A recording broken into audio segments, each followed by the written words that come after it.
The title of this show was literally the production bill for its pilot. $6 million spent on one TV movie. Stick around, because every single fact in this countdown pulls back the curtain on the show you thought you knew cold. The stunts, the sounds, the secrets, and the one character the network was absolutely going to kill off. We'll just start with scrap. Number 10. The credits showed the real crash. Most people watch those opening credits hundreds of times without realizing they were watching actual footage pulled directly from the pilot movie. The iconic title sequence for the $6 Million Man wasn't assembled from generic crash stock or abstract animation. That dramatic footage of the aircraft breaking apart, the cockpit spinning, the moment everything goes wrong, that was lifted frame for frame from the original 1973 pilot film. Every time the theme played and those images rolled, you were watching the exact crash that rebuilt Steve Austin into a government weapon. It's a remarkably elegant storytelling decision. The audience didn't need a recap episode or an origin monologue every week. The origin was the opening. 2 minutes of credits did the narrative work that most shows spend a full episode on. For a generation of kids who tuned in week after week, those images became as familiar as a family photo, except the family photo involved a man falling out of the sky at several hundred miles per hour. And self-propelled in the field under any circumstances over any terrain. Number 9. The word bionic belongs to this show. The $6 Million Man didn't just popularize the term, it essentially deposited it into everyday American vocabulary. Before this series aired, bionic was a fairly obscure scientific concept involving the application of biological principles to engineering. After the show became a cultural phenomenon, the word was everywhere. In playgrounds, in newspapers, in conversations about real-world medicine and prosthetics. The concept of fusing biology with electronics in a way the general public could understand and be excited about. That came, in large part, from this show. What's remarkable is the long tail of that influence. Researchers working on prosthetic limb technology in subsequent decades cited the show as part of the cultural backdrop that made the public receptive to the idea. A television series about a spy with a robot arm quietly helped reshape how ordinary people thought about the human body and its potential. That's a heavier legacy than most prestige dramas ever manage. Number 8. Cold weather was kryptonite. For a man who could throw a car, Steve Austin had a surprisingly straightforward weakness, and it wasn't a villain with a bigger budget. The show explored the idea that extreme cold temperatures could cause Austin's bionic components to malfunction, freeze the hardware, and suddenly the most dangerous operative in the government's arsenal was about as effective as a regular person. For a character who could run 60 miles per hour and punch through solid walls, the idea that winter weather could take him offline carries a certain absurd poetry. But it's actually smart storytelling. Every superhero needs a ceiling on their power, and this one feels grounded in real engineering logic. Mechanical systems fail in extreme cold. Bearings seize, hydraulics thicken, metals contract. The writers were leaning into the premise's internal rules rather than just inventing a magic weakness. It added texture to the world and made Austin feel like a machine wearing a man's face, not simply a man with magic abilities. The most dangerous secret agent of the 1970s, and he had to watch out for a blizzard.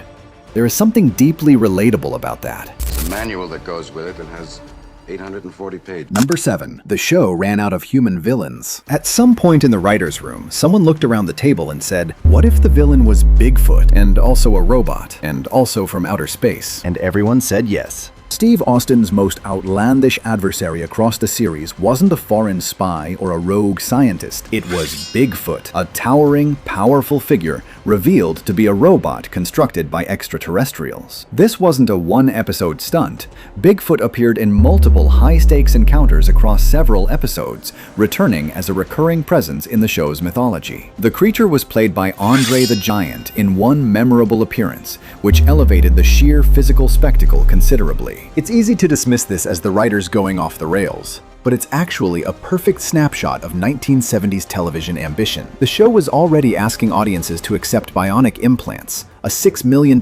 price tag, and a guy who runs 60 miles per hour. Dropping a cybernetic Bigfoot built by aliens into that universe isn't a departure. It's a logical escalation. The show was operating on its own internal physics, and Bigfoot fit right in. Andre the Giant versus Lee Majors remains one of the great underrated television matchups of its decade. Very militant, very committed. Number 6. The Bionic Stare was a one-person operation. The iconic Bionic Stare, where Austin's enhanced eye would visually zoom in on a target from extraordinary distances, was created using a zoom lens on the camera, executed in real time during filming. No complex optical effects lab, no weeks of post-production work. A camera operator zoomed in, and the illusion of superhuman vision was complete. For audiences in 1974, it was genuinely convincing and visually distinctive enough to become one of the show's signature moments. The elegance of this solution says something interesting about the era. Television production in the 1970s required a kind of resourceful ingenuity that digital tools have largely replaced. Not necessarily improved, just replaced. The constraints forced creativity into specific tactile channels. A zoom lens became the visual language for superhuman perception, and it worked so well that it got copied, parodied, and referenced for decades afterward. In fact, virtually limitless. Number 5. Lee Majors did it himself. Slow-motion sequences that made Steve Austin look superhuman didn't always have a stunt double behind them. Sometimes it was just Lee Majors, moving fast and taking the hit. Despite a production that was built around visual effects and carefully staged illusions, Majors was known to perform many of his own demanding stunts throughout the series. This wasn't a vanity decision, it was a practical commitment to the show's authenticity. The physicality that made Steve Austin feel real on screen had a lot to do with the fact that the audience was often watching the actual lead actor in the middle of genuinely demanding action. There's a particular kind of trust that builds between a television audience and a performer when the physical reality on screen isn't constructed entirely in editing. You can feel the difference, even if you can't name it. Majors brought an athletic credibility to Austin that no amount of clever camera work could fully manufacture. The character was a former test pilot turned government operative, and the man playing him was willing to show up and move like one. Number 4. That sound was borrowed from a monster. The distinctive electronic tone that accompanied every superhuman feat in the series, arguably the most recognized audio signature in 1970s television action, was first used as a sound effect for a monster character in an earlier episode. Before it became the audio fingerprint of bionic enhancement and slow-motion heroism, that sound was attached to something far less iconic. It was repurposed, reassigned, and relaunched. And in its new context, it became indelible. The fact that the sound existed before the signature it's now famous for creates an interesting question about how cultural icons actually get built. It wasn't designed from scratch as the definitive sound of a hero. Someone in a production booth made a recycling decision, and that decision accidentally created one of the most imitated audio cues in television history. Every parody, every reference, every time someone makes that noise while doing something impressive, all of it traces back to a sound effect that didn't start where you think it did. The monster gave Steve Austin his voice. They have touch circuits built into it, So that I can feel what I'm touching. Number 3. The pilot was built for a different audience. The show your family watched together on weeknights was not the show that was originally made. The made-for-TV movies that introduced Steve Austin and launched the franchise were significantly darker and more violent in tone than the weekly series that followed. The content was intense enough that producers had to substantially tone down the material to meet network broadcast standards and open the show to a broader family audience. What aired as a weekly series was a considerably softer version of the original vision. Cleaner, more accessible, and built to bring in younger viewers alongside adults. This kind of creative compression happens more often than the finished product ever reveals.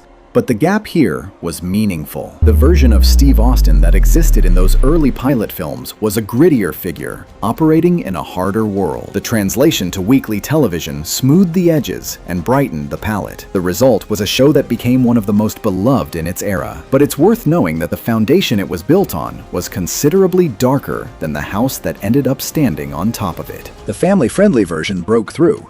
The original version would have cleared the room.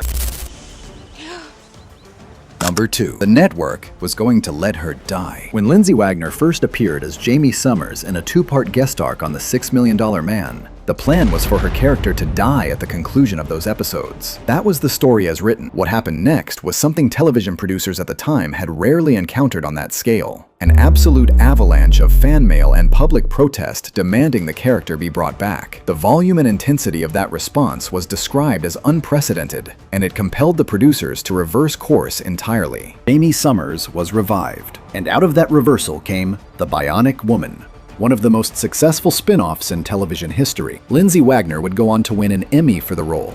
A character who was written to die became the anchor of her own franchise because an audience refused to let her go. That is an extraordinary amount of power for viewers to exercise over a network production. especially in 1975. The fans rewrote the ending. They did it with letters, and it worked. What would they have been able to do with a comment section? Stability and utter dependability. Number 1. The title was The Invoice. The title, The $6 Million Man, was drawn directly from the actual production cost of the original 1973 pilot movie. $6 million was, at that moment, an extraordinary sum to spend on a single made-for-TV film, a number so audacious it became the name. The budget didn't just fund the production, it became the production, folding the financial reality of making the thing into the identity of the thing itself. That decision is more interesting the longer you sit with it.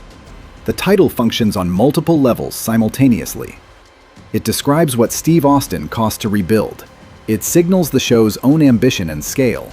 And it turns a production invoice into a cultural icon that people are still referencing half a century later. Every kid who ran in slow motion in a backyard in 1975 was, without knowing it, reenacting a budget meeting. The number 6 million was already impressive in the 1970s. In the context of what that investment ultimately built, 5 seasons, a spin-off, reunion movies, a generation of fans, and a word that entered the dictionary, it may be the greatest return on a TV budget ever recorded. $6 million. Every penny visible in the title. The difference is when the bill comes due. Bonus fact, he was running at 60 miles per hour. The slow motion sequences that defined the show's visual identity weren't just a production trick, they were depicting something specific, and the number is genuinely impressive. Steve Austin's bionic legs were engineered, according to the show's internal logic, to carry him at 60 miles per hour, 97 kilometers per hour. That is approximately twice the top speed of the fastest human being ever recorded, and the show committed to that figure as part of Austin's established capabilities. The slow-motion photography that accompanied those running sequences was a clever inversion, showing you the fastest thing on television by slowing it all the way down. It created one of the most imitated visual signatures of the decade. The slow-motion run, the electronic sound effect, the absolute certainty that whatever Steve Austin was chasing was already caught. That combination worked on every single viewing, week after week, without ever losing its impact. It's a remarkable piece of visual storytelling that solved a practical problem beautifully. How do you make speed look heroic on a television budget? You reverse the logic entirely. You slow it down, and the audience fills in the rest. 60 miles per hour in slow motion. On a television set in 1974, that's the magic trick that never got old. The $6 Million Man was a show built on one genuinely wild idea, that the right technology, applied to a broken man, could build something completely new. And it executed that idea with enough style and conviction to shape American pop culture for a decade and change the way people talk about the human body. Steve Austin always completed his mission. Consider this one complete.